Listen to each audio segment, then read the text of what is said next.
여호수아가 하나님의 명령을 이제 받잡고 출발을 하는데 사실 쉽지 않았다는 것을 지난번에 말씀을 드렸습니다. 오늘 이야기가 이제 이렇게 순서상으로는 이제 1장 10절에 이렇게 11절에 이제 출정에 대한 얘기를 하고 이제 출발한 걸로 돼 있고, 그 다음에 이제 이 정탐 얘기가 나오고, 근데 재미난 것은 3장 2절에 사울 후에 관리들이 진중으로 두루다니며 이런 표현이 나와요. 1장 11절에 보시면 진중에 두루다니며 그 백성에게 명령하여 이르기를 사흘 안에 너희가 요단을 건너, 이렇게 얘기를 합니다. 그런데 오늘 본문에 보시면 정탐꾼이 여리고에 갔다가 그날 밤에 도망을 해서 산중에서 3일을 보내고 이제 다시 귀환하는 장면을 보게 되죠.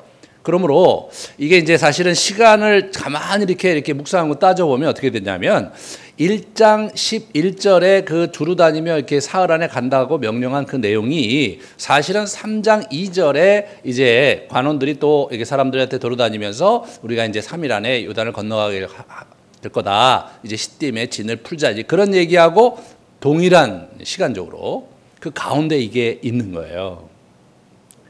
다시 말해서 1장 11절에 출정하자, 이제 요단강을 건너러 가자라는 얘기는 2장에 나와 있는 이 정탐꾼의 보고를 받은 연후에 그렇게 했다는 거죠.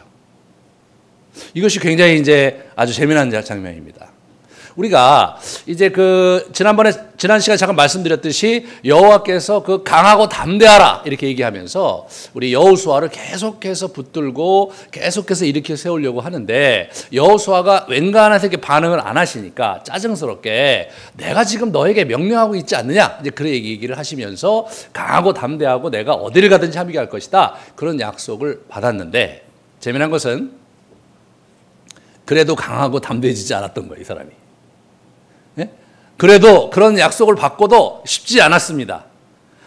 그도 그럴 것이 지금 사실은 정황상 어려운 상황이에요. 이게 시딤에 지금인데, 한번 시딤을 같이 한번 볼까요? 저 시딤이 이제 저기거든요. 이제 그 요단강을 건너가야 돼요. 근데 이제 시딤에 있는데 이 시딤에 여러 가지 일들이 있었어요. 그러니까 이제 이쪽 그 요단강 동편에 시온, 헤스본왕 시온과 바산한 옥을 물리치고 그 땅 전체를 차지했지만, 차지하고 난 다음에 아주 커다란 사건이 하나 발생을 합니다. 우리 모세가 죽기 전이었는데요. 그게 뭐였냐면 바알볼, 이 시딤에서 우상 숭배하는 일이 있었어요. 모압 여자들과 음행하는 일이 있었던 것을 기록하고 있거든요. 그래서 우리가 이제 민수기 25장으로 돌아가면 시딤에 머물러 있더니, 이 시딤이거든요. 그 백성이 모압 여자들과 음행하기를 시작했습니다. 참 기가 막히죠. 네. 전쟁에 이겼고 지금 가나안에 들어가야 되는데 사람들이 저랬던 거예요. 이스라엘이 바알볼에게 가담한지라 여호와께서 이스라엘에게 진노하셨습니다. 그래서 이어서 연병을 내리셔서 2만 4천이 죽는 사건이 25장에 있었어요. 그것이 바로 얼마 전의 사건이에요. 그런데 사실 저 사건의 배후에 누가 있었냐면 미디안 족속들이 저 사건 배후에 있었음이 민수기 31장에 언급되면서 하나님께서 모세에게 마지막 명령을 주시는데, 저런 일을 뒤에서 조장한 미디안을 징벌하라고 그래서 가셔서 우리 군대를 동원해서 가서 미디안을 징벌한 사건이 민수기 31장에 나옵니다. 다시 말해서 이스라엘 백성들이 결코 만만한 사람들이 아니었고요. 이 사람들이 지금 이제 여기 지금 요단강을 건너서 저쪽으로 가야 된다는 것에 대한 두려움이 많았던 것 같고요. 그리고 이제 여러 가지 문제가 이제 내부적으로 이렇게 폭발적으로 이렇게 일어나면서 사람들의 마음이 흔들렸다는 것을 의미하고, 그런 틈을 이웃에 있는 나라들이, 민족들이 이제 들어와서 그런 틈을 비집고 와서 이스라엘을 괴멸시키려는 시도가 호시탐탐 있었다는 것을 생각해 볼 수가 있어요. 그런 상황에서 여러분이 만약 여호수아였다면 그 긴장이 어땠을지를 한번 가늠해 보시길 바랍니다. 그런 상황에서 하나님께서 강하고 담대하라, 내가 저 땅을 내게 주겠다, 그런 얘기를 이제 하나님께서 여러 차례 하시긴 했지만 마음이 놓이질 않는 거죠. 여러분, 모세에게 늘 함께 하신다고 하시고 미래에 여러 가지 약속을 주셨지만 갈 때마다 결국 이스라엘이 폭동을 일으키고 이스라엘 백성들이 원망하고 그러면서 또 여러 가지 해프닝과 또 여러 가지 어려움들이 계속 있었는데, 이 그 모압 땅에 들어오면서 이미 이제 우리 그 아르논 골짜기를 넘어가면서 이미 1세대가 광야에서 다 쓰러졌음을 모세가 밝혔잖아요. 2세대, 광야 2세대가 지금 시딤에 와서 전쟁의 승리를 가지고 기쁨에 도취되어 있고 이제 미래를 향한 그런 기대와 소망 가운데 똘똘 뭉쳐 있을 것이라고 기대되는 그 순간에 이 바알부올 사건이 터진 거예요. 이런 문제가 사실 여호수아가 늘 직면해야 될 현실이었던 것입니다. 그러므로 여호수아는 하나님께서 누차 약속하시고 말씀을 하셨지만 마음이 놓이질 않았던 것 같아요. 그래서 이제 정탐꾼을 보낸 얘기가 이제 오늘 그 얘기입니다.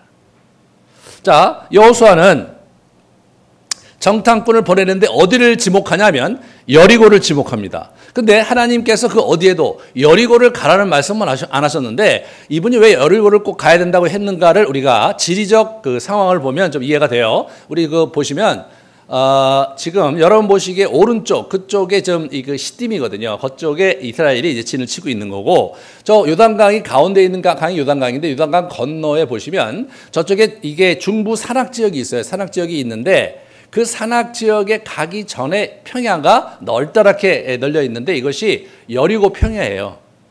그 여리고 평야 이쪽 산기슭쯤에 여리고 성이 있었던 겁니다. 그래서 요단강에서 여리고 성까지가 16km예요. 근데 그게 다 평지예요. 그럼 뭐 16km 다 보이잖아요. 그러니까 우리 여호수아에게 있어서는 요단강을 건너면 이 여리고 성의 문제가 반드시 너무나 하나님께 묻고 자식도 없는 거예요. 여리고 성이 먼저 함락이 돼야 그 다음이 있는 겁니다. 그래서 사실은 여호수아는 먼저 여리고 성을 확실하게 점검하기 위해서 두 사람의 정탐꾼을 이제 보냈는데 이 정탐꾼의 행실이 참 기가 막힙니다. 이 어리숙하기 짝이 없는 이 정탐꾼의 모습을 우리가 보게 되는 거죠. 가자마자 그날 밤 저녁 무렵에 들어갔는데 기생 라합의 집에 들어갔어요. 유각이에요. 우리로 얘기하면 주막이죠. 예, 여자들이 몸도 팔고 술도 먹고 그런 유각입니다. 그 유각에 이제 들어갔어요. 들어가서 거기서 이제 하룻밤을 유하거나 어떤 정보를 채집하려고 들어갔겠죠. 그런데 문제가 뭐냐면 그 밤에 바로 들각이 나는 게 나오잖아요. 이제 2장 2절부터 3절로 이렇게 보시면 어떤 사람이 여리고 왕에게 말하여 이르되 보소서 이 밤에 이스라엘 자손 중에 몇 사람이 이 땅을 정탐하러 이리로 들어왔나이다. 이렇게 나오는 거예요. 그 여리고 왕이 라합에게 사람을 보내 이르되 내게로 와서 내 집에 들어간 그 사람들을 끌어내라. 이렇게 얘기를 합니다. 여러분 그냥 처음부터 들각이 난 거예요. 예, 이 사람들이 이제 그 첩보원으로 스파이로 이제 거기를 잠입해서 들어갈 때 변장도 나름대로 하고 여러 가지 고민을 하면서 가능한 한 들키지 않도록 가능한 한 자기의 신분이 노출이 되지 않도록 잘 자기를 그 위장하고 숨겼어야 되잖아요. 근데 이 사람들은 그걸 못한 것 같아요. 나름대로 하냐고 했지만 누가 봐도 어이구 이스라엘 사람이네. 누가 봐도 이제 일단은 우리가 겉모습을 보면 이 사람들은 광야에서 40년 동안 햇빛 속에 있었고 얼굴이 새까맣게 있을 거고 그 만나라는 다이어트식을 먹었으니까 기름기가 쫙 빠져 있을 거 아닙니까? 그런 사람이 이제 오는데 나름대로 옷도 챙겨 입고 했겠지만 누가 봐도 행색이 이 지방 사람은 아닌 그런 행색을 하고 온 거예요. 그냥 딱 누가 봐도 어유 저 수상한 놈 들어갔네. 금방 알 수 있는. 그래서 왕에게 이제 보고가 간 거죠. 왕이 그 얘기를 듣고 체포영을 내렸는데 그때 이제 이 사람들이 처음에 들각이 난 장면에서 우리가 이렇게 어리숙한 사람들이 있나. 아니 첫날 이게 간첩으로 투입되자마자 걸리는 거잖아요. 게다가 그 다음부터 이제 수순을 보면은 이제 이 기생 라합의 도움을 받습니다, 여러분. 그러니까 이제 라합이 이제 이 사람들이 딱 보니까 행색이 자기가 보기에도 이스라엘 사람인 거예요. 그런데 이제 좀 있다가 우리 그 여리고 성주가 보낸 군대가 경찰이 오거나 군대가 왔겠죠. 사람 내놔라 그러니까 이 사람들을 그 지붕 위에다가 숨겨놔요. 거기 이게 이제 삼나무 이렇게 거기 쌓아놓고 말리는 곳이었는데 거기다가 이 사람들 숨깁니다. 그리고 가서는 나 몰랐다. 그런 사람이 오긴 왔었는데 난 몰랐는데 저기 문 닫을 쯤에서 나갔으니까 바로 뒤쫓아가면은 금방 여러분이 따라잡을 수 있을 거다. 나는 사실 그 사람들이 이스라엘 사람인지 전혀 몰랐다. 이런 얘기를 하면서 오리발을 이렇게 내밉니다. 그러니까 이 사람들이 이제 경찰들이나 또는 군인들이 이제 밖으로 나가니까 이 사람이 지붕에 올라와서 얘기를 하는 거죠. 너희 하나님이 이 땅을 너희에게 주신 줄을 내가 안다. 그런 얘기를 해요. 그러니까 뭐 전후 좌우 뭐 그런 것도 없는 거예요. 그냥 너 이스라엘 사람이지 이런 것도 아니고 너 이스라엘 사람들에게 하나님께서 이 땅을 주신 줄 내가 안다. 이렇게 얘기하는 거죠. 그래서 이제 거기서 이제 밀담을 나누면서 그러면서 이제 거래를 하고 언약을 체결해 갖고 내가 하나님을 믿고 너희 민족에게 내가 붙어 먹을 테니까 너희 살려줄 테니까 너희가 나를 좀 구해달라. 우리 가정을 구해달라. 이런 얘기를 하죠.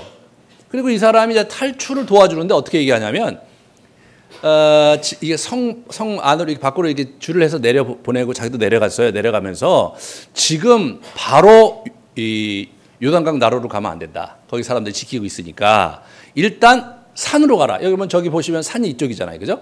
산지로 가서 3일간 숨었다가 그러면 이 사람들 철수하면 그때 나가면 된다라고 얘기를 하는데 그걸 또 고지고대로 다 듣고 거길 또 그렇게 갑니다. 여러분, 이 사람들이 이 라합이 없으면 어떻게 됐을까 싶어요. 아니, 이 사람들이 그 첩보 여인인데 라합을 못 만났으면 어떻게 됩니까? 보기 좋게 거기서 잡혔겠죠. 참 이상한 거예요. 이 사람들은 첩보적 재능 또는 군사적 민첩함과 재능이 별로 없어 보여요. 그래서 이 사람들이 잘하는 게 딱 한 가지가 있어요. 그게 뭐냐? 언약을 맺는 데는 또 귀신이에요. 그래서 이제 살려준다고 그러니까 우리 생명이 너에게 달려있다. 그래, 너에게 달려있다. 네가 만약 우리를 그 왕에게 보고하지 않는다면 우리가 살 텐데 우리가 살면 너를 반드시 선대하게 할 것이다. 이렇게 체결을 한 다음에 이제 떠나기 전에 무슨 얘기하냐면 약조로 해야 된다. 너가 여기다 우리한테 내려보낸 이 빨간 줄을 그대로 놔둬야 된다. 우리가 쳐들어왔을 때. 그리고 너희 식솔들이 다 너희 집에 들어가 있어야 된다. 너희가 만약 집 밖으로 나오면 그건 우리 책임이 아니다. 너희가 집 안에 있는데 죽으면 그건 우리 책임이다. 뭐 이런 얘기를 해요. 그러면서 그러나 네가 만약 우리의 이 사실을 고발을 하면 이 약속은 무효다. 뭐 그런 식으로 얘기를 해요. 아니 뭐 고발하면 약속이 무효나 마나 죽는데 뭐 어떻게 될 거예요, 자기가. 뭐 사실 그런데 이런 엉뚱한 얘기를 이 사람들이 하는 거예요. 그러니까 이 가만히 보면요, 어리숙하기 너무 짝이 없는 거예요. 이분들이요 어떻게 되냐면 라합을 믿습니다. 기가 막히죠. 라합을 믿어요. 만약 여러분들이 만약에 그런 입장이었고 첩보원으로 갔는데 라합이 그런 말을 한다면 과연 그렇게 다 믿을 수 있을까? 그리고 그걸로 도망가라고 그랬는데 그럼 그걸로 군대를 보내면 어떻게 하는 거예요? 군대를 보내면. 그런 면에서 참 저 같으면 그걸로 안 갔을 것 같아요. 가라는 대로 안 가고 딴 데가 있었을 것 같아요. 딴 데. 이 사람들 전적으로 라합의 손에 달려. 네가 우리 목숨을 네가 다 가지고 있다. 그러니까 네가 살려주면 우리는 사는 거고, 그럼 우리가 너에게 선대할 거고, 너가 만약 그렇지 않으면 우리는 너를 선대하지 않을 거다. 뭐 그러면 자기는 죽는 거잖아요. 이 사람들은 말이 안 되는 거예요. 그런데 더 재밌는 건 뭐냐면 여호수아죠. 여호수아라는 사람이 그 얘기를 듣고 어떻게 합니까? 그 얘기를 듣고 그 얘기가 여러분 뭔지 모르죠. 리포트를 이 사람이 하잖아요. 이 사람들이 와갖고 23절에 그 두 사람이 돌이켜 산에서 내려와 강을 건너 눈의 아들 여호수아에게 나아가 그들이 겪은 모든 일을 고하고 나서 이제 핵심이 뭐냐면 24절에 또 여호수아에게 이르되 진실로 여호와께서 그 온 땅을 우리 손에 주셨으므로 그 땅의 모든 주민이 우리 앞에서 간담이 녹더이다. 간담이 녹는다는 거예요. 그들이 완전히 우리한테 주눅 들고 기가 이제 완전히 무너져 갖고 거의 뭐 이제 맛이 갔으니까 하나님께서 우리에게 주신 게 맞다. 그런 얘기를 하는 거죠. 그런 평가를 하려면은 뭔가 있어요. 팩트가 있어요. 팩트가. 근거가 있어요. 근거는 뭡니까? 딱 하나예요. 그러면 이제 여러분이 만약에 정상적인 장군이었다면 그래? 그 친구들의 마음이 녹았어? 그럼 뭘 보고 그렇게 판단했는데? 그렇게 이게 뭘 보고 그렇게 판단했는데? 그럼 뭘 보고 판단했습니까? 라합이죠. 라합의 그 말을 듣고 그러면 이 사람들이 어디 갔느냐? 도망갔었거든요. 이 사람들은 성내를 구경도 못했어요. 저녁 으슥한 데 들어가갖고 그 밤에 있다가 어떻게 들어가기 나갔고 도망갔고요. 산에 3일 있다 온 사람이에요. 이들이 들은 정보의 대부분이 라합에게서 온 겁니다. 라합이 그랬대. 라합이 누구냐? 이거 주막 주인인데요. 그러면 어떻게 됩니까? 이거는 그냥 참수죠. 이거는 그냥 효수해야 돼, 효수. 예. 그리고 새로 제대로 된 놈 불러다가 정탐을 다시 보내야 돼요. 이 사람들은 이게 지금 전쟁을 수행하기 위한 그 어떤 정보도 주질 않았어요. 근데 재밌는 것은, 여호수아가 그들을 탓하기보다는, 그래? 그래서, 우리 이제 출발하면 되겠네. 그래서 사람들한테 출발 준비를 시켜요. 야, 거의 뭐 더맨더머 수준이죠. 이거 아니 이런 엉뚱한 얘기들이 어딨냐? 이게 전쟁사에 있을 법한 얘기입니까? 우리 손자가 정말 보면은 너무 기가 막혀갖고 말이 안 나올 그런 얘기가 여기서 코믹하게 전개가 된 거예요. 그럼 왜 여호수아라는 사람은 도대체 그 지략이 뛰어난 사람으로 분명히 언급이 돼 있음에도 불구하고 왜 그런 짓을 했을까? 그것은 여호수아가 이 가나안 전투의 성격을 잘 알고 있었던 사람이죠.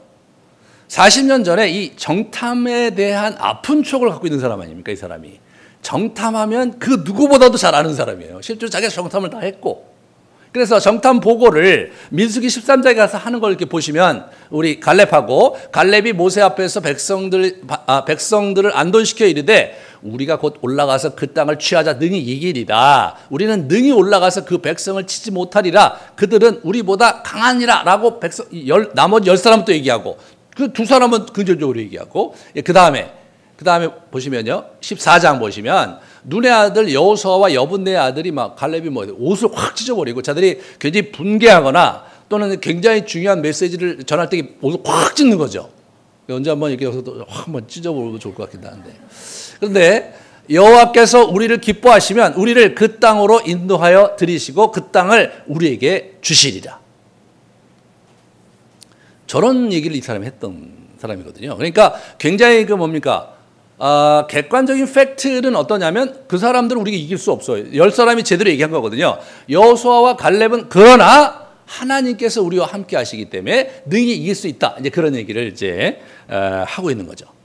그러니까 이분이 지금 사실 이제 이렇게 다시 돌이켜 보면, 이분은 지금 이 장면에서 군사적인 정보를 취하려고 했던 것은 아니었어요.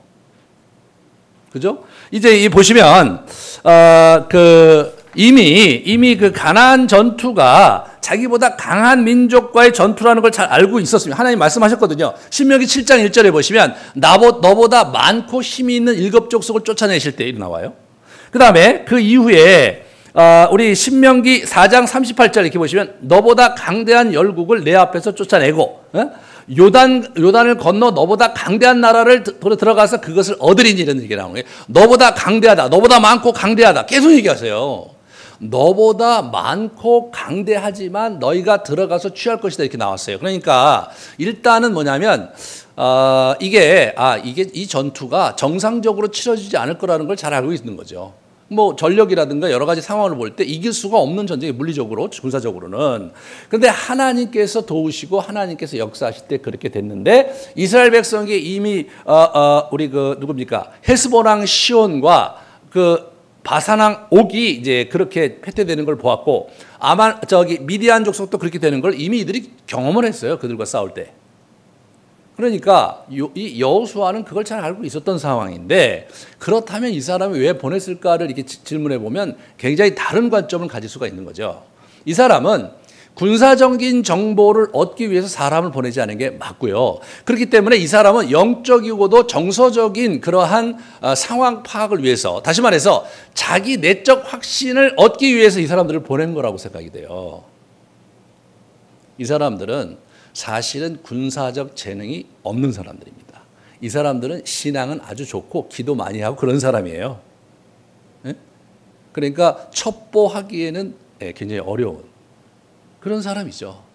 왜 이게 우리 중에도 이게 세상살이가 잘 안 되시는데 정말 순수하고 기도 많이 하시고, 네? 근데 뭘 이렇게 하시는 거 보면 좀 걱정이 많이 되는 그런 분들이 있잖아요. 이 양반들이 그런 분들인 거예요. 그런 분들을 보낸 거예요. 왜? 이게 지금 자기가 하나님 말씀을 듣고 또 들었는데 확신이 없기 때문에. 그리고 이분의 입장에서는요, 과거에 정탐꾼 보냈다가 사단이 나갔고 대책 없이 하고 38년을 지금 완전히 공치고 그때 많은 사람들이 다 죽었잖아요. 그러니까 이 굉장히 뜨거운 감자거든요. 그러니까 이 이슈를 잘못 건드리면 자기도 망하는 거예요. 그러니까 이 사람이 정상적인 형태의 정탐꾼을 보내는 것은 너무나 큰 위험을 이 사람이 감수하는 그런 문제죠. 너무나 큰 위험을 감수하는 거예요. 자칫하다가는 산통 다 깰 수 있는 거죠. 그렇기 때문에 이분이 실제로 우리가 생각하는 일반적인 정탐꾼을 보낸 것이 아니고 그냥 가서 한번 분위기가 어떤지 한번 보고 와라. 그래서 이 사람들을 보냈던 거죠. 영적인 정탐을 하러 보냈던 겁니다. 우리가 여기서 한 가지 생각해 봐야 될 게 뭐냐면 여호수아가요 그런 사람이었다는 거예요. 네, 여호수아가 확신이 안 생기는 거예요. 마음이 안 놓이는 거예요. 40년 동안 광야 생활에서 모세에게 배우고 그리고 여러 가지 전쟁에서 승리한 경험이 있었음에도 불구하고 요단강을 넘어서 저들과 전쟁을 할 때 이게 마음이 확고히 서지 않았다는 거죠. 저는 그것이 사실 우리에게 굉장히 그 격려와 힘이 되기를 원합니다. 이 글은 누가 썼는지 이제 잘 안 알려져 있지만 고대로부터 탈무드에서 이것은 여호수아가 쓴 글로 쭉 이렇게 흘러내려왔고 이게 보면 여호수아가 쓴 필지가 분명하죠. 이 사람이 뭐냐면 자기 이야기를 써내려가는 거예요. 자기는 그 뉘앙스가 있잖아요. 자기는 강하고 담대하지 않았다. 그래서 하나님이 좀 나에게 짜증을 내셨다. 내가 그런 상황에서 확신이 없어서 그래서 내가 두 사람의 정탐꾼을 은밀하게 보냈다. 은밀하게 보냈다는 거예요. 여러분 여기서 은밀하게 보냈다는 걸 가만히 이런 분위기로 생각해 보시면 정탐꾼은 워낙 은밀하게 보내는 거잖아요. 그죠? 그러니까 아주 굉장히 프라이빗하게 사람들에게 얘기하지 않고 자기 자신과만 아는 그러니까 이 사람들이 와서 사실은 굉장히 프라이빗한 보고를 하고 있거든요. 사적인 보고를 하고 있는 것처럼 보여요. 그런 면에서 이 사람이 굉장히 힘들었구나. 그리고 막상 발을 내디려니까 두려우고 하나님이 뭐 두려워하지 말라고 아무리 얘기한다고 해서 두려워지지 않으면 뭐예요? 그게 뭐가 문제겠습니까? 우리 인생이. 그렇잖아요. 믿음을 가지라고 그러는데 믿음이 생기면 도대체 우리 신앙생활에 문제가 될 게 아무것도 없죠.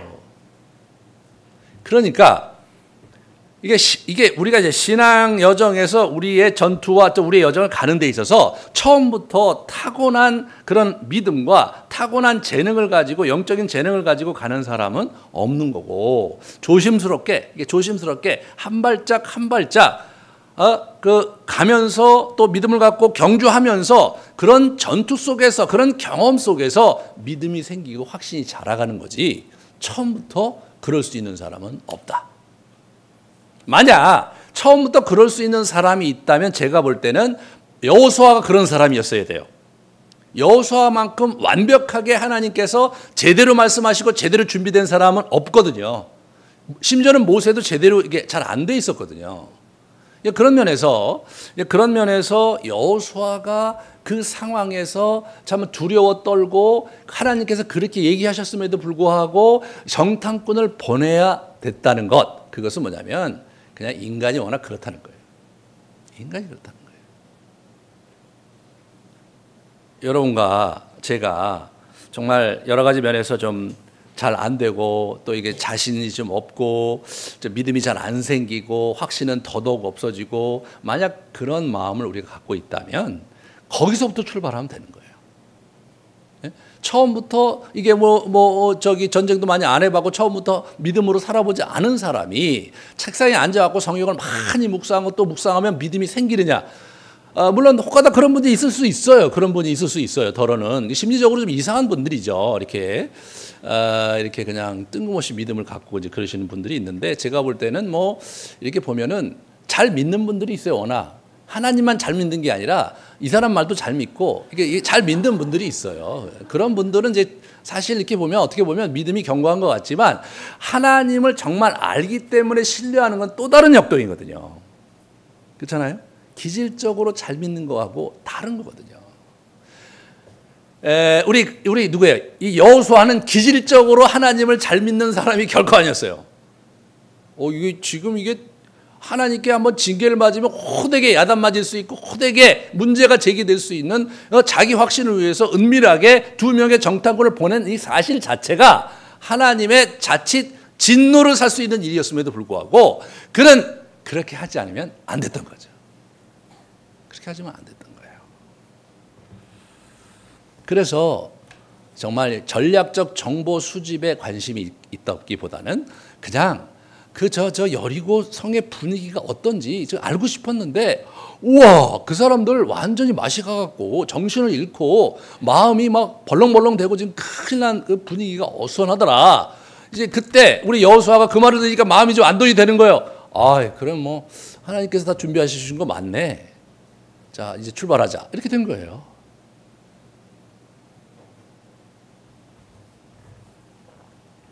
이제 우리는 라합을 같이 생각해 보려고 합니다.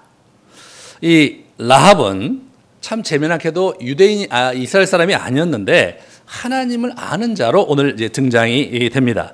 이 사람이 되면 성벽 사이에 유곽을 운영하는 그런 여자였어요. 그런데 이 성벽 사이에인데 이게 오늘 본문에서 보면 성벽 위에로 이렇게 되어 있어요. 이게 위에.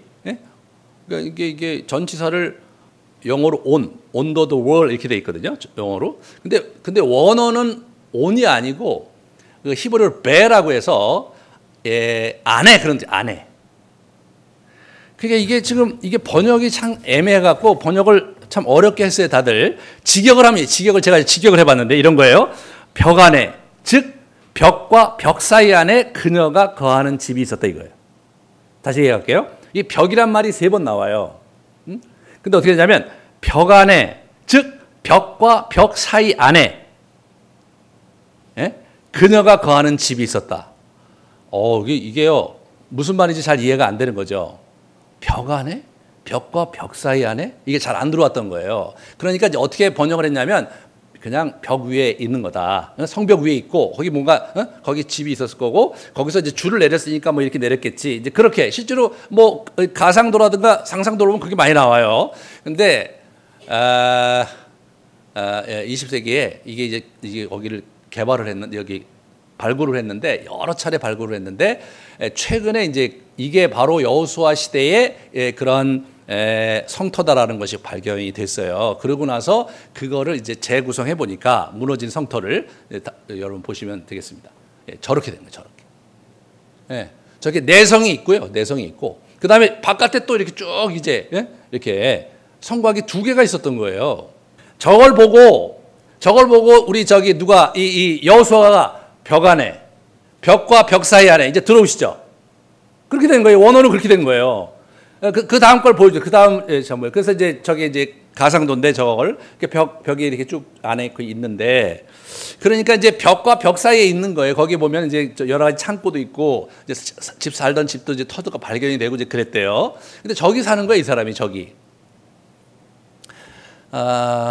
저기 누가 살까 생각해 보시면 이게 장사하는 사람도 거기 사는 거고 이제 거기 뭐 여러 가지 뭐 시설들이 있었을 것 같은데 이제 일반적으로요. 우리나라 역사에 보면 고구려가 성을 정말 잘 지었거든요. 그래서 고구려를 무너뜨리기가 너무 어려웠던 나라거든요. 그래서 고구려 성이 아주 재밌는데 고구려는 이렇게 성이 첫 번째 이렇게 커다란 그 성이 있으면 거기 도시가 이제 거기에 성내가 이렇게 있고 만약의 사태를 대비해서 산성이 따로 있었어요. 그래서 이제 외적이 쳐들어오면 여기 성을 다 철수를 해서 산성에 들어가서 수송 작전으로 들어갔거든요. 그래서 웬만해서는 그거를 공성을 할 수가 없었다고 그래요. 근데 이제 사실은 저기는 그런 뭐 고구려의 성과는 좀 다르죠. 규모도 작고. 근데 이제 저렇게 된 걸로 보면은 여러분 위기 상황 속에서는 그 성과 성 사이에 있는 사람들은 다 철수하는 거죠. 성 안으로 철수하는 거예요. 그렇게 되면 저 성의 중요한 사람들은 성과 성 사이에 안 사는 거죠. 이 사람은요. 직업적으로도 이 사람이 이제 기생이라고 돼 있는데 그냥 원어는 그냥 창녀예요. 근데 이제 이거 성경을 번역하는 분들이 좀 남사스러우니까 창녀 라합할 수 없으니까 기생 라합하면 왠지 기생은 좀 격조가 있어 보니까 그렇게 번역을 한 것뿐이지 이 여자가 기생은 아닙니다. 그 나라에 기생이 없었어요. 그냥 신전 창녀가 있었을 뿐이에요. 그러니까 이제 이 사람이 이제 그런 거예요. 그러니까 자기가 이제 업이 뭐냐면 술집 같은 거 주막 같은 거 차려놓고 자기가 몸을 파는 여자인 거예요. 근데 이분이 참 재밌는 게 뭐냐면 자기를 살려달라고 할 때 자기를 살려달라고 하는 게 아니라 자기 부모와 형제 자매와 거기에 속한 모든 자들을 살려달라고 그래요. 그러니까 이분이 자기 가문을 생각하는 여자예요. 그러면 우리가 좀 가만히 한번 이 여자 하는 걸 보면 이 여자 지략이 굉장히 뛰어나거든요, 지금. 그런 상황에서 판세를 읽는 것도 대단하고, 이제 그런 거를 보면 이분이 집안이 내력이 있는 분인 게 분명해요. 그러면 이제 여러분 이제 고대 전쟁이 많았다면 아마 다른 민족과의 전투, 여리고와의 전투 속에서 어느 그 성이 몰락했거나 어느 그 민족이 몰락하는 과정에서 아마 거기에 있는 유력한 집안의 그런 집안의 사람인데 여기 와서 지금 저기서 유곽을 짓고 지금 생활을 하는 그런 류의 사람이 아니었을까 생각이 돼요. 그러니까 저기 똑똑하죠. 예. 이 여자 교육 많이 받은 사람이잖아요. 이 정도의 두뇌를 가지면. 그러니까 이제 이게 이제 이분이 그러면서 뭐냐면 이분이 고민하는 게 뭐냐면 자기 한 몸 사는 게 중요한 게 아니고 자기 가문이 생존하는 거 살아남는 게 중요한 여자잖아요, 이분이요. 예? 그래서 지금 자기 몸을 던져서 지금 유곽에서 자기 몸을 팔아가면서 자기의 가문을 일으켜 세우려는 강한 의지가 있는 그런 여자가 라합이었더라고요. 완전히 여리고 성주가 어떻게 움직이는지 군사를 어떻게 운영하는지를 빠삭하게 알고 있는 거예요. 그러므로 이 사람들이 나가서 3일 만에 귀환할 거를 알고 있잖아요. 그 일반적으로 그 군대가 그 여리고에 있는 군대가 어떻게 움직이는지에 대한 패턴과 방식을 충분히 인지하고 있는 거예요, 이 사람이요.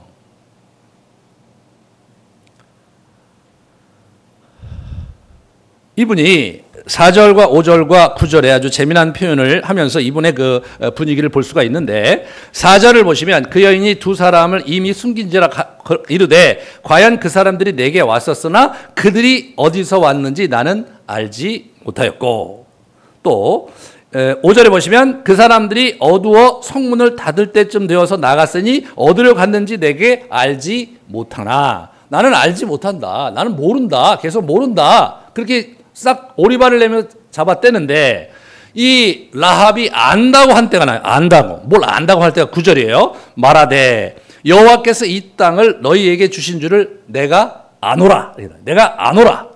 이 여자가 안다고 얘기하잖아요. 이 여자가 진짜 아는 자죠. 뭔가 아는 사람이 이 사람이에요. 그래서 제가 이 사람이 뛰어난 사람이고 이 사람이 보통 그 집안에 있는 여자는 아니었을 거라고 추측하는 게 이 정도의 그 분별력을 이분이 갖고 있었던 거죠. 이분이 뭘 했는지 하면 9절부터 이렇게 쭉 보시면 9절 보시면은 우리가 너희를 심히 두려워하고 이 땅의 주민이 다 너희 앞에서 간담이 농나니 이 백성들의 동향을 잘 본 거예요. 뭐 유곽에 있으니까 금방 알겠죠, 그죠? 네, 잘 봤고 11절에 보시면 우리가 듣자 곧 너희 마음이 녹았고 너희로 말미암아 사람이 정신을 잃었나니 너희 하나님 여호와는 위로는 하늘에서도 아래는 땅에서도 하나님이시라. 그렇게 얘기하면서 이분이 그 하나님에 대해서 얘기하잖아요. 10절에 보시면 뭐가 있습니까? 이들의 과거에 대해서 얘기해요. 과거에 대해서. 너희가 애굽을 탈출해서 홍해를 건널 때 하나님께서 그렇게 하셨고, 너희가 얼마 전에 이 요단 동편에 옥과 시온 왕을 징계할 때도 하나님이 그렇게 하셨다. 그렇게 보는 거예요. 그러니까 이분은 어떻게 된 거냐면 전쟁의 소문이 계속 들리겠죠. 유곽에 있으니까 계속 이분이 계속 들리는 거 들으면서 가만히 이스라엘 백성을 주시한 거죠. 그리고 이스라엘의 신을 주시한 거예요. 그런데 그러면 이 사람들이 도대체 어디서 왔느냐? 애굽에서 왔다. 그런데 애굽에서 올 때 어떤 일이 있었느냐까지 이 사람은 주시하고 있는 거죠. 그러면서 이 라합이 내린 결론이 뭐냐면 나는 여호와께 붙어 먹어야 되겠다. 그게 이 여자가 내린 판단이에요.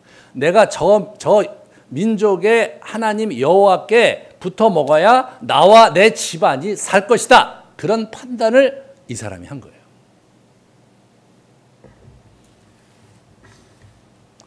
이스라엘 백성은 지금 하나님을 잘 몰라보기 때문에 바알볼 사건도 있고 자꾸 원망을 해요. 근데 이분은 그런 소문을 들으면서 자기 안에서 뭐냐면 하나님이 어떤 분인가에 대해서 착실히 이제 이렇게 자기 자신이 정리하고 이제 이렇게 갖고 있었던 것을 이렇게 보게 됩니다.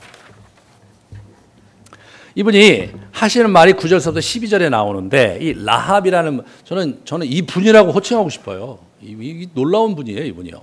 이 하나님에 대한 여호와 하나님에 대한 언급을 계속하거든요, 이분이. 보시면 9절에 보시면 여호와께서 이 땅을 이스라엘에게 주셨음을 내가 안다. 여호와를 언급하죠. 애굽에서 나올 때 여호와께서 너희 앞에서 홍해에 물을 마르게 하신 일과 시온과 옥에게 한 일을 내가 들었다. 나옵니다. 하늘과 땅에 하늘에서도 땅에서도 하나님이시다. 유일한 하나님이심을 이 사람이 고백을 하는 거예요. 고백을. 이 하늘에서도 땅에서도 이게 참 재밌는 게 신명기 4장 39절에 나오거든요. 그런즉 너는 오늘 위로 하늘에서나 아래로 땅에 오직 여호와는 하나님이시여 다른 신은 없는 줄을 알아 명심하고 이렇게 나오거든요. 이런 표현이 이게 이 사람이 직접 그런 표현을 그렇게 워드 포 워드로 하신 것인지 아니면 그 사람이 그냥 상천하지에 하나님 같은 분은 없습니다 라고 고백했는데 신명기 말씀을 잘 알고 있는 여호수아가 그걸 그렇게 표현한 것인지는 불확실하지만 이분이 신명기에 나와 있는 여호와 하나님에 대한 이해를 갖고 있었던 것은 너무나 분명한 거예요. 이스라엘의 하나님이 어떤 분이신지에 대해서 많이 공부하고 많이 생각했던 것이 역력합니다. 그리고 이스라엘의 하나님이 인애와 신실하신 진실과 인애가 있으신 분인 것도 이분이 잘 붙들고 있어요. 12절에 보세요. 이제 청하노니 내가 너희를 선대하였어. 이 선대하다는 말이 히브리어로 헤세드라는 말인데 헤세드가 인애라는 말이에요. 인애. 선대하였은즉 너희도 내 아버지의 집을 선대하도록 여호와로 내게 맹세하고 내게 증표를 내라 이렇게 얘기합니다. 여호와의 성품인 헤세드에 근거해서 우리를 대라 그런 얘기를 하는 거예요. 14절에 우리 이 정탐꾼이 한 얘기입니다. 그 사람들이 그에게 이르되 내가 우리의 이 일을 누설하지 아니하면 우리의 목숨으로 너희를 대신할 것이요 여호와께서 우리에게 이 땅을 주실 때에는 인자하고 진실하게 너를 대우하리라 그렇게 얘기합니다. 이게요 말이 통하잖아요. 말이 통합니다, 여러분.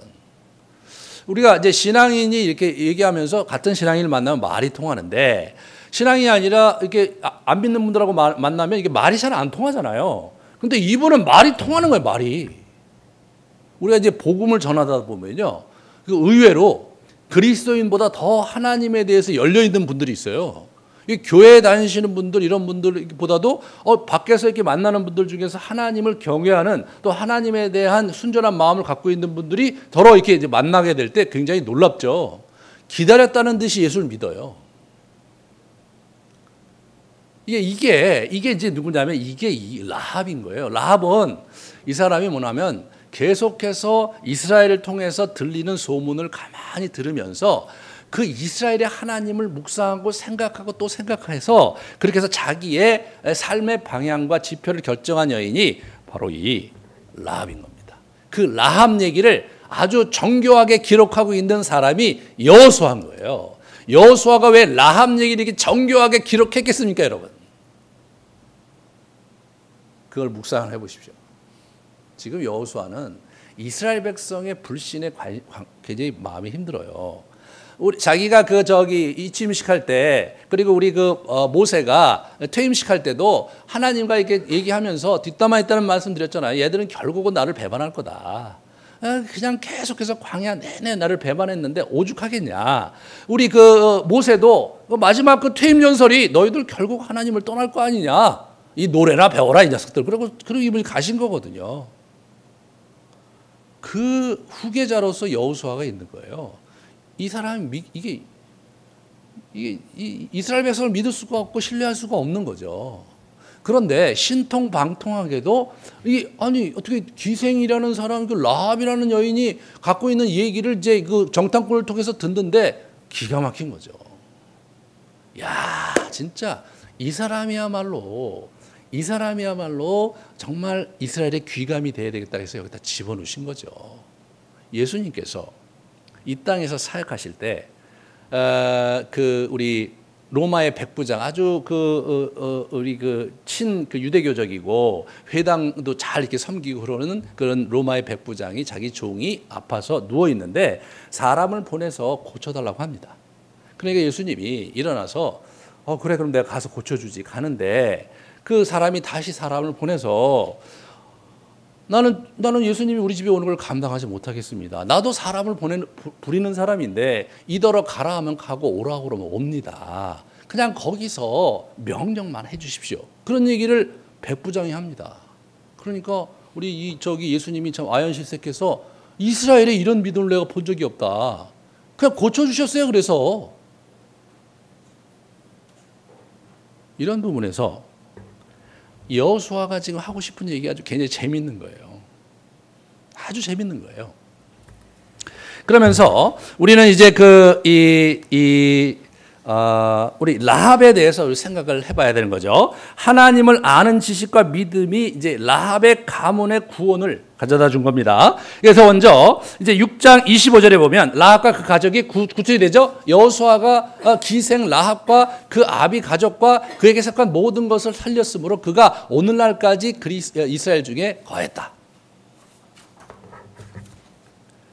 그런데 재밌는 것은 뭐냐면 이방 민족과 언약을 맺지 말라고 출애굽기 23장에 땅땅 이게 완전히 찍어 놓으셨거든요. 이게 보시면 출애굽기 23장 32절에 너는 그들과 그들의 신들과 언약하지 말라 이렇게 나옵니다. 여러분 저 언약 문서거든요. 19장서부터 24장까지 언약 문서예요. 19장에 시내산에 올라가서 70인의 대표가 가서 이제 이렇게 쭉 이렇게 하나님께 올라갔고요. 20장에 십계명이 나옵니다. 그리고 21장부터 23장까지 십계명에 관한 구체적인 설명이 나오는데 그리고 24장에 언약 체결식이 있어요. 24장에. 그런데 여러분 23장에 저게 있는 거예요. 그러니까 저게 굉장히 중요한 규례인 거예요. 그런데 하나님께서 저 규례를 철회하시잖아요. 이게 어떻게 되냐면 여러분 이 정탐꾼이 자기 목숨을 살리려고 이제 뭐 그렇게 얘기할 수 있죠. 뭐 이렇게 언약을 체결한다고 얘기할 수 있는데 와서 이제 보니까 우리 여호수아가 보니까 그런데 저 23장 32절에 그 이방인과 언약 체결하지 말라고 그랬으니까 그러면서 확 뒤집어서 이게 언약을 우리는 근본적으로 체결할 수 없으니까 무효다. 그러면 그런 상황이면은 적어도 약조는 있고 그 사람들 때문에 그 두 사람이 살았으니까 내가 너희는 죽일 수 없고 넌 어차피 뭐 여리고의 사람하고 그렇게 관계도 없으니까 이 길로 떠나라. 그 정도가 될 거야. 이 길로 떠나라. 그죠? 그래서 가나안 지역에 살지 말고 멀리 어디 가서 살아라. 내가 너희는 죽이지 않겠다. 허나 우리 안에 들일 수는 없다죠. 그렇잖아요? 근데 그렇지가 않더라고 이게. 이분이 어떻게 됩니까? 영원한 유업을 잇는 가문을 일구는 사람으로 성경에 등장을 합니다. 구약에는 더 이상 저 사람 얘기가 안 나와요. 신약에 저 사람 얘기가 나와요. 믿음으로 기생 라합은 정탐꾼을 평안히 영접하였으므로 순종치 아니한 자와 함께 멸망치 아니했다. 기생 라합이 사자를 접대하며 다른 길로 나가게 할 때에 행함으로 의롭다 하심을 받은 것이 아니냐. 그러면서 이 기생 라합의 그런 태도를 굉장히 높이 평가를 합니다. 그렇잖아요? 신약 시대 이후에 이방인에게도 복음이 열리고 천하 만민에게 복음이 열리기 시작한 거잖아요. 근데 그 근거를 어디서 찾느냐? 여호수아서에서 찾는 거예요. 너무 재밌죠? 여호수아서야말로 이스라엘 중심의 정복 전쟁이 일어나고 있는 한 복판에서 거기서 이방인이 그것도 막 어쩔 수 없이 맺은 조약의 근거에서 기회를 얻었던 거예요. 그런데 그 기회를 얻었는데 어떤 정도로 얻었냐면 마태복음 1장 5절이 압권이죠. 살몬은 라합에게서 보아스를 낳고 보아스는 루세에게서 오벳을 낳고 오벳은 이새를 낳고 이새는 다윗을 낳습니다. 다윗의 후손에 예수 그리스도가 오는 거예요. 그러니까 우리 라합이 어떻게 돼요? 창녀가 들어와서 거기서 그냥 그들의 백성에 있지 않고 딴 데 갔지도 않았을 뿐만 아니라 그들과 함께 한 정도가 아니라 이 사람이 로얄 패밀리에 들어와 있잖아요.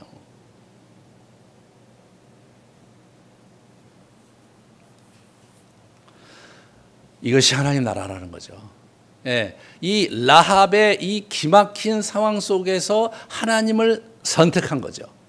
뭐 라합이 신학적으로 대단한 그런 뭐 감각이 있었거나, 야 하나님에 대한 특별한 어떤 열정이 있었거나, 저는 그런 거라고 생각 안 합니다. 그냥 살자고 한 거예요. 그렇잖아요?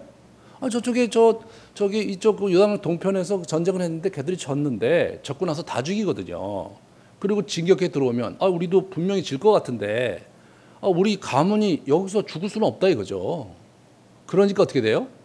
그러니까 그냥 가뜩이나 뭐 여리고 성주도 안 좋고 그래서 잘 됐다, 우리 가족이나 살아야 되겠다라고 이렇게 박쥐처럼 이렇게 싹 돌아선 거예요. 그런 현실적인 이유 때문에 하나님을 선택한 거지. 그러니까 뭐 하나님에 대한 뭐 뜨거운 열정이 하늘로부터 강림을 해갖고 뭐 이런 거하고는 전혀 다른 거거든요. 하지만 하나님께서 그 조그마한 믿음, 그래도 살자고 한 그 믿음을 높게 평가하시고 받아주셨을 뿐 아니라 로얄 패밀리에 집어넣으신 역사, 이게 라합 이야기예요. 구약에 여호수아 이후에 그 어떤 저자도 라합을 호칭하지 않았습니다. 에스라서에 보면 1장부터 11장에 족보가 나오는데 그 족보 전체에 라합이 안 나옵니다.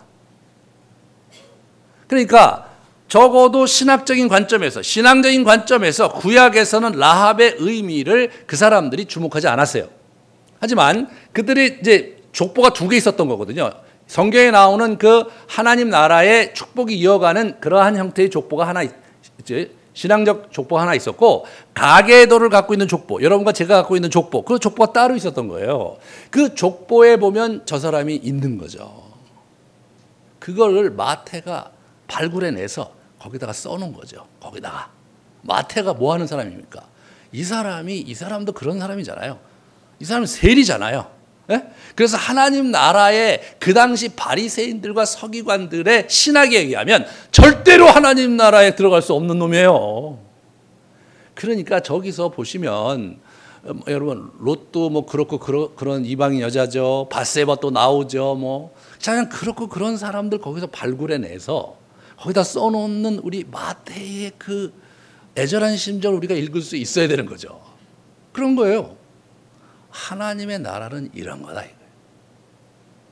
우리의 배경이 어떻고 뭐 지금까지 우리가 어떻게 살아왔고 그런 게 중요한 게 아니라 내가 여호와 하나님에 대한 선한 열정을 가지고 그분을 붙잡고 그분을 의지하고 믿음으로 전진할 때 하나님께서 그 믿음을 보시고 축복하시고 그의 나라에 귀한 것으로 보답하시는 나라, 그런 나라가 하나님의 나라라는 거예요.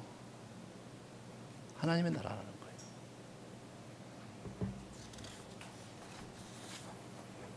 우리는 지금 영적 전투에 대해서 보고 있습니다. 지금 우리 이 가나안 전투는 분명히 영적 전투입니다. 그들보다 강하고 숫자도 많은 대적을 싸워서 이겨야 되는데 그들은 아무런 공성장비와 나름대로의 훈련된 정예부대가 있지 않았습니다. 그럼에도 불구하고 이들의 전쟁은 승리로 이끌어져 가고 있는 것을 우리 그 여호수아는 기술하고 있는데, 전쟁은 6장에서 일어납니다. 그런데 1장부터 5장까지 그 전쟁에 임하고 준비하면서 어떻게 구비되는가를 여호수아는 자신의 후손들에게 알려주고 싶었는데, 그러한 그의 강조점이 여러분과 제게도 아주 귀한 자산이 되는 거죠.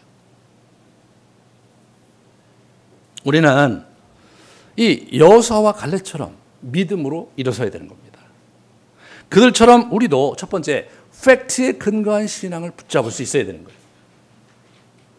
우리가 이 여호수아가 하나님께서 하시는 말씀만 가지고 거기서 충일해서 가는 그런 어떤 그 감정 중심의 그냥 열정주의자다, 절대로 아니죠. 이 사람 열정주의자하고는 거리가 멉니다. 자신의 하나님께 직통 계시를 받고 직접 말씀을 들었는데도 불구하고 여전히 자기 마음이 벌렁벌렁거리고 앞에 두려움이 있기 때문에 정탐꾼을 보내야 했던 사람 여호수아. 그 여호수아예요. 그런 여호수아처럼 우리가 조심스럽게 믿음을 가지고 이 전투에 임하는 거라는 거예요. 우리 라합은 어떻습니까? 이거 창녀예요. 아주 하층민이에요. 그 사람이 하나님 나라에 아주 소중한 그런 역할을 할 것이라고 누구도 기대하지 않고 심지어 하나님도 거기에 대해 관심이 있었을지 없을지 잘 모르겠어요. 그럼에도 불구하고 자신이 갖고 있는 신분과 자신의 스토리, 자신이 갖고 있는 그 정말 하층민으로서 또는 뭐 정말로 이상한 그런 형태로 자기 몸을 파는 천박한 여인으로서의 삶에 매몰되지 않고 오히려 그가 새롭게 하나님 안에서 기회를 얻으려고 하고 이 하나님이 인애와 자비가 풍성한 신분임을 들어서 그것을 믿고 한번 가보겠다라고 생각한 누굽니까? 우리 라합의 소박하고도 현실적이고도 담담한 그 믿음이 그들을 놀랍게 바꿨다는 거죠. 그것이 우리가 정말 배워야 될 겁니다. 아주 믿음이 충실하고 이렇게 막 성경 말씀을 보면 막 하늘로부터 믿음이 떨어지고 말이에요. 흔들리지 않고 그런 사람들에 의해서 그 나라가 지탱이 되고 그런 사람들에 의해서 영적 전투가 일어나는 그런 거하고는 많이 다르다. 그러나 정직한 믿음은 두려운 거죠. 그죠? 하나님의 말씀을 묵상해도 여전히 두려운 거죠.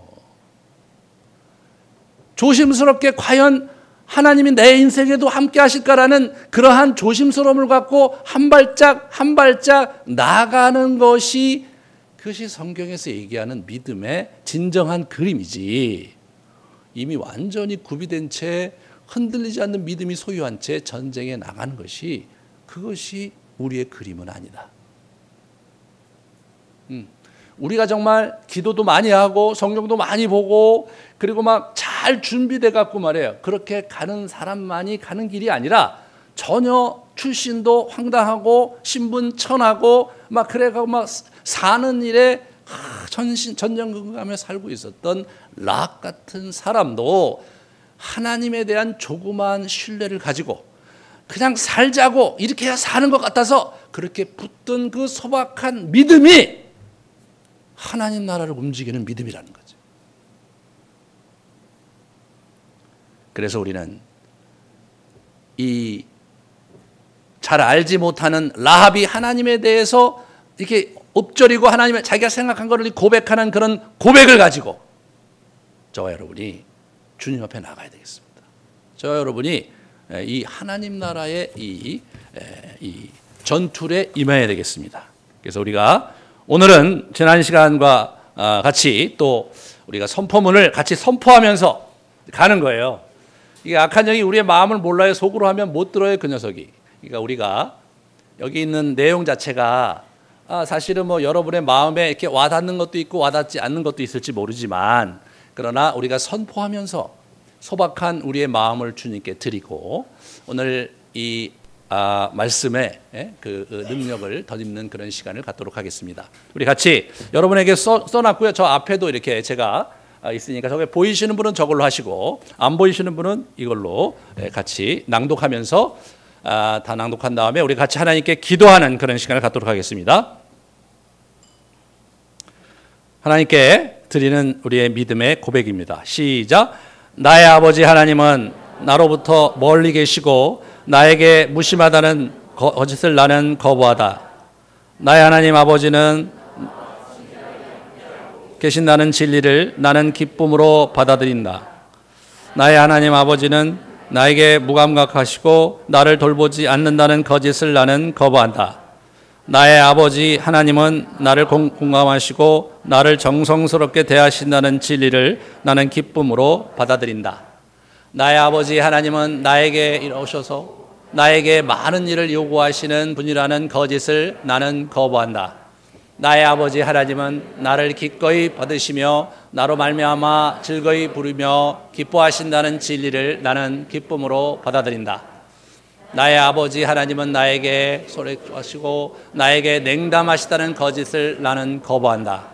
나의 아버지 하나님은 나를 따뜻한 외하시며 나를 아기처럼 들어보지 나는 기쁨으로 받아들인다.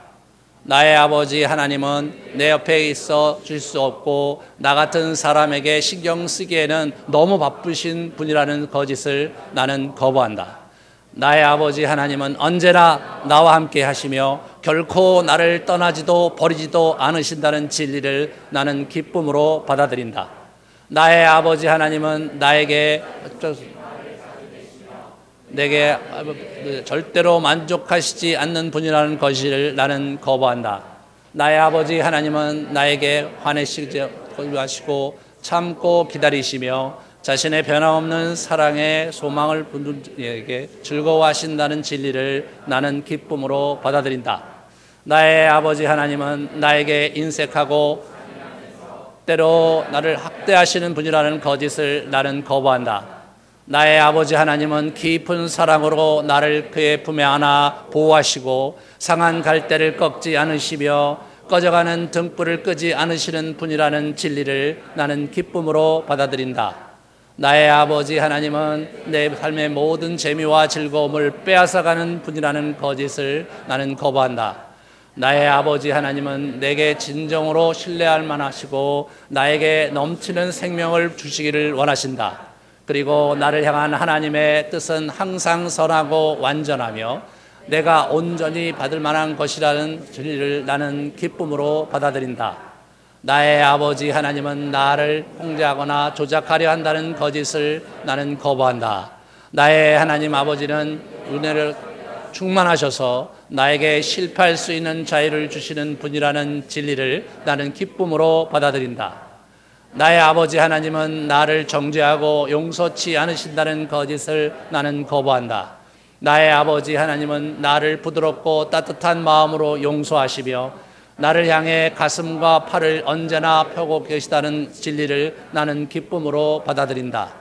나의 아버지 하나님은 나의 몸과 트집을 잡아내고 늘 지나치게 요구하는 완벽주의라는 거짓을 나는 거부한다.